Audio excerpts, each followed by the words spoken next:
In the depths of a cave, prisoners sit chained, watching shadows dance on the wall before them. These shadows, mere projections of reality, become their entire world. They debate the shapes, classify them, become experts in shadow analysis, yet they remain utterly blind to the fire casting these shadows, blind to the three-dimensional world beyond their cave. This is Plato's famous allegory, but today I want to suggest we're living it in reverse. We've become masters of the material world, the fire and the objects casting shadows, yet we've lost sight of something far more fundamental. We've gained unprecedented clarity about the physical realm, while becoming systematically blind to the spiritual dimensions of existence. Today, we live in an age of unprecedented clarity about the physical world. We can peer into the quantum realm, observe galaxies billions of light years away, map the human genome with precision that would astound previous generations. Our instruments can detect gravitational waves from colliding black holes, yet somehow we've lost the ability to detect the presence of the sacred in our daily lives. We can measure brainwaves during meditation, but miss the transcendent experience itself. We can analyze the chemical composition of tears, but overlook the soul's language they represent. This is the peculiar blindness of our time, a condition I call spiritual blindness. It's not the absence of intelligence or education, but rather a systematic inability to perceive the deeper dimensions of reality. Welcome to a journey into the heart of spiritual blindness, the condition that plagues our hyper-rational, technologically advanced civilization. This isn't about religion versus science, or faith versus reason. It's about recognizing that we've developed extraordinary vision in one dimension, while becoming functionally blind in others that are equally real and infinitely more meaningful. Picture a master surgeon, renowned for his precision, capable of operating on the most delicate structures of the human brain. His hands are steady, his knowledge encyclopedic, his success rate remarkable. He can navigate the intricate landscape of neural tissue with microscopic accuracy, yet he's completely blind to the consciousness that animates the very brain he's operating on. He sees synapses firing, but not the miracle of thought itself. He observes brain patterns associated with love, but misses love as a fundamental force of the universe. He can repair the mechanisms of memory, but doesn't recognize memory as a bridge between past and present selves. This surgeon represents the pinnacle of material expertise, while being utterly naive about the deeper reality he encounters every day. This is the paradox of our age. We have achieved technological mastery that would seem like magic to our ancestors, yet we've systematically trained ourselves to ignore the actual magic that permeates existence. We can split atoms, but not recognize the consciousness observing the splitting. We can manipulate genes, but not perceive the intelligence that designed the genetic code in the first place. Consider the businessman who can read market fluctuations like sheet music, predicting rises and falls with algorithmic precision. He sees patterns in data streams, correlations in economic indicators, trends that span decades.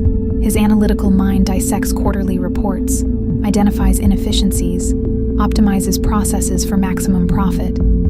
Yet he's completely blind to the human suffering his decisions create, deaf to the soul's longing for meaningful work.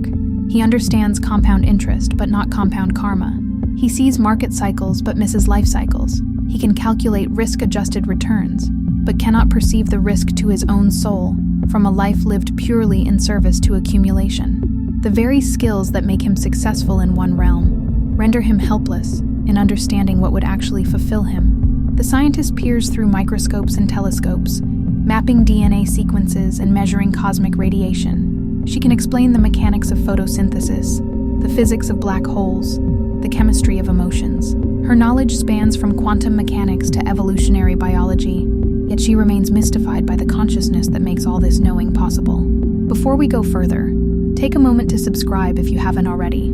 These conversations about consciousness and meaning are more important now than ever, and your subscription helps ensure we can continue exploring these essential questions together. But how did we arrive at this peculiar form of blindness? To understand spiritual blindness, we must trace its origins through the great philosophical shift that occurred during the scientific revolution. This transformation, while bringing tremendous benefits, also created a profound split in human consciousness, a split we're still grappling with today. Our ancestors lived in a world alive with meaning. Every natural phenomenon carried significance beyond its physical properties. The movement of stars spoke of divine intentions. The changing seasons reflected cosmic rhythms that connected Earth to heaven. Rivers were not just H2O flowing downhill, but sacred arteries carrying the lifeblood of the land. Thunder wasn't merely the sound of atmospheric pressure changes, it was the voice of the gods. Forests weren't just collections of carbon-based organisms, but living temples where one could commune with spirits. Dreams weren't random neural firings, but messages from other realms. This wasn't primitive thinking. It was a different way of perceiving reality that recognized multiple dimensions of meaning simultaneously. Then came the Great Reduction. The scientific revolution, for all its genuine benefits, introduced a new way of seeing that gradually became the only acceptable way of seeing. Francis Bacon advocated putting nature on trial, extracting her secrets through systematic torture if necessary. Descartes split reality into mind and matter, making consciousness a ghost in the machine of the body. Newton showed us a universe that operated like clockwork, predictable, mechanical, devoid of purpose or consciousness. This mechanistic worldview proved extraordinarily powerful for manipulation and control of the physical world. It gave us technology, medicine, engineering marvels, but it came at a cost: the gradual desacralization of existence itself. This reductionist lens became so powerful, so useful for manipulating the material world, that it gradually crowded out other ways of knowing. Intuition became suspect. Mystical experience became pathological. Direct spiritual perception became superstition. We developed sophisticated instruments to extend our physical senses, while systematically atrophying our spiritual senses. The universities that once taught theology, philosophy, and contemplative practices as equal partners with natural philosophy now relegated anything non-material to the margins. What couldn't be measured was deemed unreal. What couldn't be replicated in a laboratory was dismissed as delusion. We created institutions dedicated to studying consciousness, while denying the reality of consciousness itself. And in this grand reduction, we gained tremendous power over the physical realm, while losing touch with the spiritual dimensions that give life meaning. We learned to see trees as board feet of lumber, mountains as mineral deposits, rivers as sources of hydroelectric power. We learned to see ourselves as biological machines, our thoughts as chemical reactions, our deepest longings as evolutionary programming. The spiritually blind person sees perfectly in one dimension while being completely lost in others. They can navigate GPS coordinates, but not the coordinates of the soul. They can read digital displays, but not the signs the universe is constantly offering. They understand algorithms, but not the cosmic algorithm that orchestrates synchronicities and meaningful coincidences. Watch how this blindness manifests in daily life. A woman walks through her day surrounded by miracles she cannot see. She drives to work past trees performing the daily miracle of photosynthesis, converting sunlight into life itself, yet sees only traffic obstacles. She passes homeless individuals who might be her greatest teachers about resilience and surrender, yet sees only social problems to be managed. She enters her office building where dozens of souls are playing out their karmic lessons, supporting each other's growth through the very conflicts and collaborations that frustrate her logical mind. She sees office politics where she could recognize soul contracts. She experiences personality clashes where she could witness the friction that polishes consciousness itself. She has perfect vision for her smartphone screen, can spot typos in contracts, notices every fluctuation in her stock portfolio. Her analytical mind processes thousands of data points, compares options, calculates probabilities.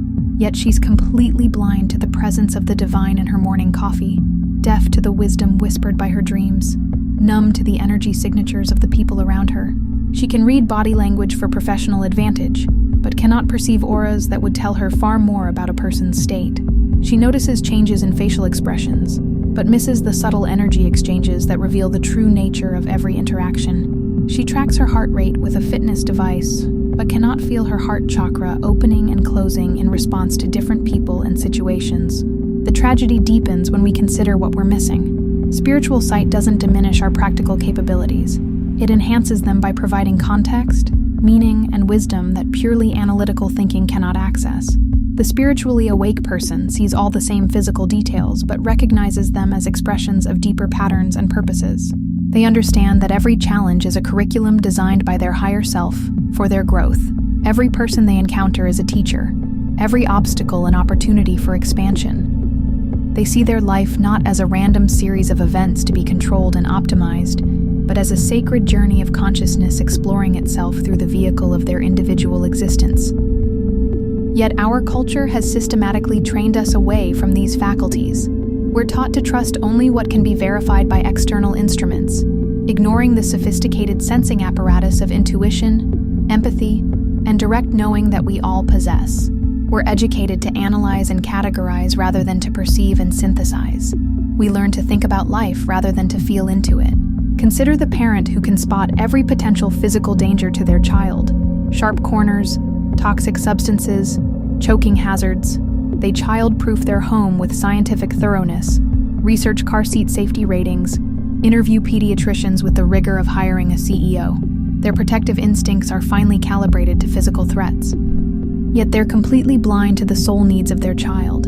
They cannot perceive which activities nourish their child's spirit versus which deplete it. They miss the energy of different environments, different people, different choices on their child's developing consciousness. They protect the body while inadvertently damaging the soul through overscheduling, overstimulation, and disconnection from nature and quiet. Or think about the teacher who can identify every learning disability, track academic progress with sophisticated metrics, adjust curricula based on standardized assessment data. They understand pedagogy, child development theory, classroom management techniques. Their expertise in educational methodology is impressive and genuine, but they cannot see which children are old souls carrying ancient wisdom, which are here to teach as much as to learn. They miss the spiritual gifts that don't translate into conventional academic skills. They cannot perceive how their own consciousness affects the entire classroom field, how their inner state of presence or stress ripples out to affect every child's ability to learn and grow. The doctor sees symptoms, diseases, and treatment protocols with scientific clarity, yet remains blind to the emotional and spiritual dimensions of healing. They can diagnose conditions, but not their deeper meaning in a person's life journey. They understand pharmaceutical interventions, but not how love, purpose, and spiritual connection affect health more profoundly than any medication. If you're finding this exploration valuable, give this video a like to help others discover it. But perhaps the most tragic form of spiritual blindness occurs in relationships. We can analyze communication patterns, identify attachment styles, understand psychological dynamics with therapeutic sophistication. We take personality tests, read relationship advice, study the science of attraction and compatibility, yet we miss the profound spiritual dimensions of every relationship. We cannot see the soul agreements that brought certain people into our lives at exactly the right moment for mutual growth. We're deaf to the deeper conversations our souls are having, even when our personalities are in conflict. We mistake the friction of spiritual growth for incompatibility. We miss the soul contracts that bring certain people into our lives at exactly the right moments. The difficult boss who teaches us boundaries, the heartbreak that opens our compassion, the friend whose betrayal shows us our own shadows. We see obstacles where we could recognize curriculum, problems where we could perceive perfect spiritual timing. The spiritually blind person approaches relationships like a consumer shopping for the best deal, seeking someone who meets their criteria, fulfills their needs, enhances their image. They cannot perceive relationships as sacred partnerships for consciousness evolution, where each person reflects back the other's unloved aspects and unrecognized gifts. This blindness extends to our relationship with life itself. We see birth as a biological process, death as medical failure, illness as random misfortune. We cannot perceive the soul's journey through multiple lifetimes, the perfection of timing in every experience, the love that orchestrates even our most difficult lessons. We approach our careers as economic transactions, rather than expressions of our soul's purpose. We see success as accumulation, rather than service. We measure progress by external metrics, rather than by how much love we're bringing to our work, how much consciousness we're contributing to collective evolution. The path back to spiritual sight begins with acknowledging our blindness. Like the prisoners in Plato's cave, we cannot begin to turn toward the light until we recognize that the shadows we've taken for reality are not the fullness of what exists. This acknowledgement isn't intellectual, it's experiential. It comes through moments when the veil thins, during meditation, in nature, through art, in love, through loss. These are the cracks where the light gets in, the openings where we glimpse the vastness we've been missing. The key is learning to recognize and cultivate these moments, rather than dismissing them as anomalies. It means becoming curious about the dimensions of experience we've been taught to dismiss. What if that gut feeling about a person is actually accurate perception of their energy field? What if those meaningful coincidences are evidence of a responsive universe? What if dreams carry actual guidance rather than random neural noise? Recovering spiritual sight doesn't mean abandoning rationality or practical competence. It means expanding our definition of intelligence to include intuitive knowing, emotional wisdom, energetic sensitivity, and direct spiritual perception. It means recognizing that the scientific method, while valuable for certain types of investigation, is not the only valid way of knowing. It means learning to see with both eyes, the outer eye that navigates the material world with skill and precision, and the inner eye that perceives meaning, purpose, and connection. These two ways of seeing are not contradictory, but complementary, like binocular vision that provides depth perception unavailable to either eye alone. The person with recovered spiritual sight moves through the world differently. They still see all the practical details, traffic lights, deadlines, bank balances, weather patterns, but they also perceive the energy beneath surface appearances, the consciousness behind physical forms, the love that disguises itself as challenge and conflict. They recognize that every encounter carries potential for mutual awakening, that every challenge contains seeds of wisdom, that every moment offers opportunities for service and growth. They understand that they're not separate individuals struggling in a meaningless universe, but expressions of universal consciousness exploring itself through the adventure of human experience. This expanded perception doesn't make life easier in the conventional sense, but it makes it infinitely more meaningful. Difficulties don't disappear, but they're recognized as the resistance training that strengthens spiritual muscles. Pain doesn't vanish, but it's understood as love in disguise, consciousness calling attention to areas that need healing and growth. The spiritually sighted person lives with a profound sense of purpose and connection that no external circumstances can destroy. They understand that they're here for reasons far more significant than personal success or comfort. They're here to contribute to the evolution of consciousness itself, to add their unique frequency to the symphony of awakening happening on this planet. As we conclude this exploration, remember that spiritual blindness is not a permanent condition or a moral failing. It's simply a temporary forgetting, a phase in consciousness evolution that serves its own purpose. The very clarity of material perception we've developed is not wrong. It's incomplete. We're being invited to integrate rather than abandon our technological and analytical capabilities. The invitation is always present, to step out of the cave of purely material perception, to turn away from the shadows of data and analysis toward the fire of direct spiritual experience, to remember that we are not biological machines having spiritual experiences, but spiritual beings having a human experience in a cosmos that is itself alive, conscious, and evolving. If this video has helped you see something you hadn't noticed before, please subscribe and share it with others who might be ready to expand their vision. The recovery of spiritual sight is not just a personal journey, it's a collective awakening that our world desperately needs. Every person who learns to see with both eyes contributes to the healing of our species' blindness. Until next time, keep your eyes open, both of them. The world is far more mysterious and meaningful than we've been taught to believe.